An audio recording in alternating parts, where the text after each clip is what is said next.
Olá, antenados! Hoje a gente vai falar de coração com uma das maiores autoridades no assunto. PhD pela Universidade de São Paulo, é médico especializado em cardiologia, terapia intensiva e clínica médica.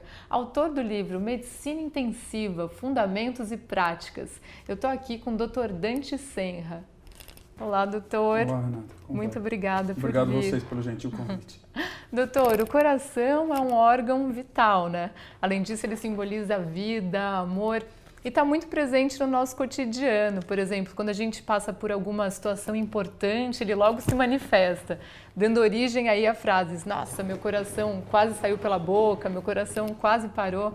Fala um pouquinho pra gente desse órgão tão importante. Qual é a sua função no nosso corpo? Certo. O coração é um órgão nobre, como você diz, vital, localizado no centro do tórax, com a ponta ligeiramente voltada para a esquerda, muito próximo dos nossos órgãos de sentido, próximo do nosso ouvido, dos nossos olhos, e por isso carrega consigo um enorme simbolismo. Talvez também porque ele seja o único órgão que responda fisicamente às nossas emoções vivenciadas, as emoções sofridas, né? Como medo, angústia, raiva, né? Isso o organismo responde com uma descarga adrenérgica e o coração sente fortemente com uma aceleração, com um aumento da frequência, eventualmente com uma palpitação, né? E as pessoas obviamente associam as emoções a esse aspecto físico do coração. Do ponto de vista médico, o coração é uma bomba hidráulica, é um pistão que serve para bombear sangue para o nosso organismo inteiro. Legal. E quais sintomas sugerem um problema no coração?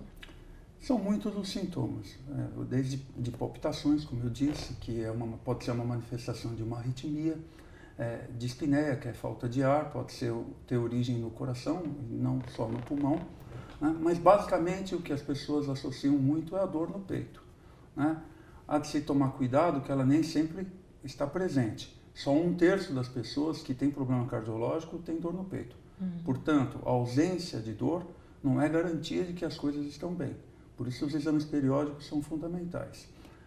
Nem toda dor no peito é coração, mas toda dor no peito pode ser um problema cardiológico e merece uma investigação. E também ela pode ser atípica. É muito comum que a dor não seja no peito, no tórax, seja uma dor epigástrica, na boca do estômago, como as pessoas dizem, e muitas vezes se associa com problema gástrico e é um problema cardiológico. A dor pode ter início no pescoço, na mandíbula, ou pode ser no braço esquerdo ou até eventualmente no braço direito. Tem que se tomar cuidado com a ausência da dor, como eu disse, né? Ou a outra localização da dor. A arritmia é perigosa? Sempre não? Tem inúmeros tipos de arritmia. Podendo ser perigosa. Pode ou não ser perigosa. Se elas têm origem na parte de cima do coração, que são os átrios, elas costumam ser mais benignas. As arritmias ventriculares, a parte de baixo do coração, dos ventrículos, direito ou esquerdo, elas carregam consigo um grau maior de periculosidade. Tá. E tem exames? Quais exames periódicos que a gente deve fazer? Isso depende dos fatores de risco que você carrega consigo.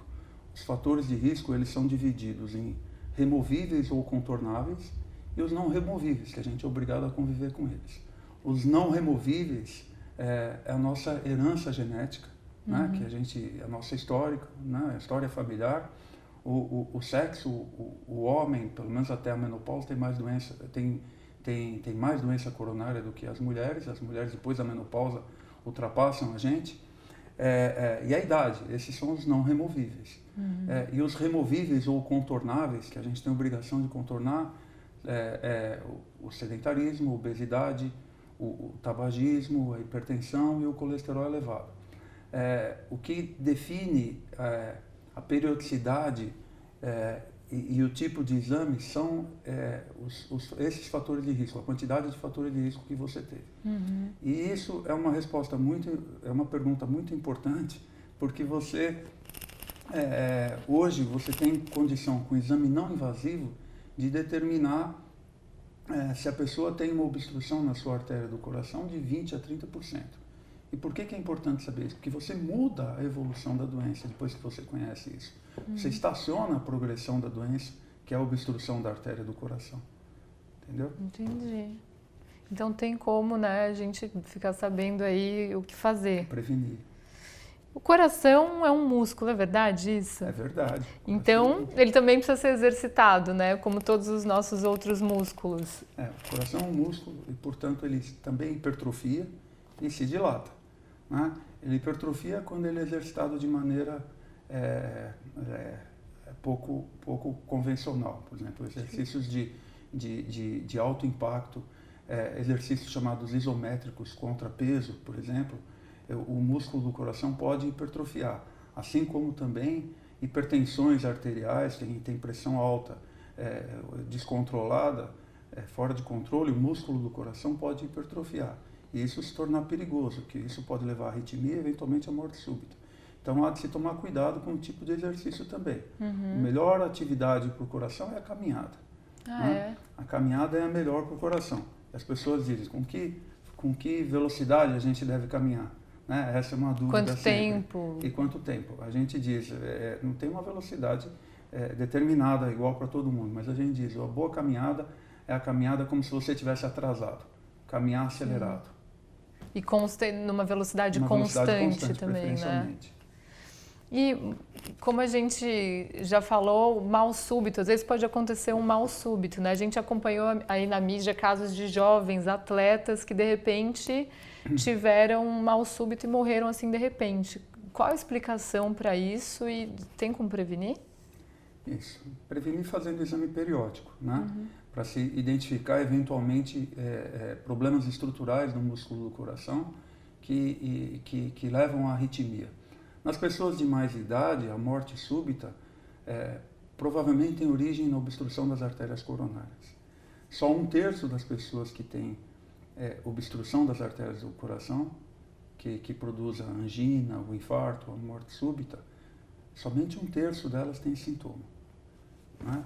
O outro 1/3 abre o quadro, a primeira manifestação é morte súbita. Nossa! E o outro 1/3, a primeira manifestação é o infarto. Então, na pessoa com mais idade, que teve morte súbita, a gente sempre pensa em obstrução das artérias coronárias. E nos jovens, a gente pensa, quando o problema é cardiológico, que na maioria das vezes a gente pensa nas arritmias secundárias a problemas estruturais do coração, que eram ou não conhecidas. Então, doença do coração não é uma coisa exclusiva da terceira idade, né? Como muita gente pensa, muitos jovens também têm doença do coração. Não é. Isso é um mito. As doenças de coração podem aparecer como arritmias, como problemas de válvula, elas podem aparecer em qualquer idade. Obviamente que as doenças de obstrução das coronárias têm origem arteriosclerótica e, portanto, elas são mais frequentes nas pessoas idosas. Um trabalho publicado ano passado nos Estados Unidos, num grupo de 6.000 pessoas, um estudo multicêntrico, mas observacional, acima de 65 anos, demonstrou que só 20% das pessoas dessa população era livre de obstrução das artérias do coração. Mas a incidência no jovem vem aumentando progressivamente. Por causa do nosso estilo de vida, eu acho. Por causa do nosso estilo de vida. Para citar outro trabalho brasileiro, por exemplo, publicado o ano passado, demonstra que os infartos entre 30 e 40 anos de idade já representam 12% do total. Há 10 anos atrás, representava 6% do total. Nossa, dobrou. Dobrou. Doutor, me diz uma coisa, tem doença no coração, é mais comum em homens, mulheres ou é igual para os dois? Tá bom, é impressionante como as pessoas ainda acreditam que doença cardiológica não é particularmente perigosa para as mulheres. É claro que vocês mulheres têm uma proteção hormonal até a menopausa. Isso vai depender de como se chega à menopausa. Se chega acima do peso, fumando, hipertensa, sedentária, obviamente a incidência é maior. Só para você ter uma ideia, nos Estados Unidos, 1 em cada 2 mulheres vai ter como causa de óbito doença cardiovascular. No Brasil, o Ministério da Saúde publicou os dados mostrando que a causa de mortalidade em homens é 25% cardiovascular e em mulher 32% cardiovascular. Então é maior em mulheres do que em homens. É maior. Até a menopausa, elas têm uma proteção. Sim, aí Depois da menopausa, elas ultrapassam os homens de uma maneira muito, muito evidente. Olha... E muitas vezes, doutora, a gente passa por um problema de saúde, vai passando por dezenas de médicos, né, sem se identificar realmente com algum. Hoje em dia está cada vez mais difícil, parece, a gente ter aquele médico de família. Por que será que isso acontece e quais as qualidades você acha que um bom médico tem que ter? Renata, os médicos estudam muito, e acreditando que estudar vai transformá-los num bom médico, vai transformá-los num bom técnico. Ser um bom técnico é uma condição fundamental para ser um bom médico, mas longe de ser suficiente. Né? Você precisa de um bom técnico quando quebra um computador na sua casa. Né? O médico é mais que isso. Além disso, existe a tecnologia que está cada vez mais forte na medicina, afastou, por incrível que pareça, o médico do paciente. É verdade. Hoje se trata tomografias, se trata radiografias, exames de sangue, esquecendo que nós tratamos pessoas que têm anseios, que têm angústias, que têm inseguranças, como todos nós. Né?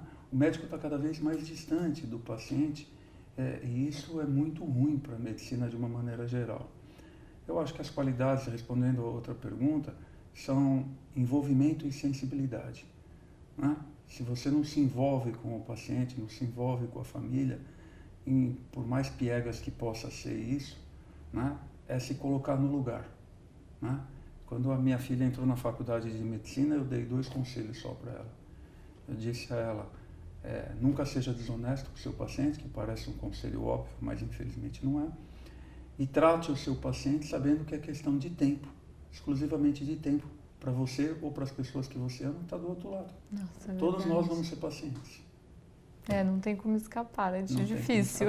Morreu aos 95 anos sem nunca ter ido ao médico, é uma bênção para muito pouca gente. É verdade. Doutor, me diz uma coisa, você acredita em milagres? Você já presenciou alguns desses chamados milagres da medicina? Renata, eu acredito que a medicina é uma fotografia de um filme que ainda vai continuar. O que eu quero dizer com isso? Que existe muita coisa que nós ainda não temos compreensão. Então ocorrem coisas que a medicina não consegue explicar. Isso a gente presencia todo dia. Né? E também acredito em Deus. Acho que a Renata, o Dante, nós somos mais que um acúmulo de ossos, de músculos, de tendões. Né? E para ele nada é impossível. Gente, quem quiser acompanhar mais dicas de saúde com esse super especialista no assunto, fica ligado porque em breve vai ao ar aqui na rádio o programa Mitos e Verdades, onde o Dr. Dante vai esclarecer muitas das nossas dúvidas. Doutor, muitíssimo obrigado pela entrevista. Obrigado a você, Renata, pela oportunidade. Muito obrigado.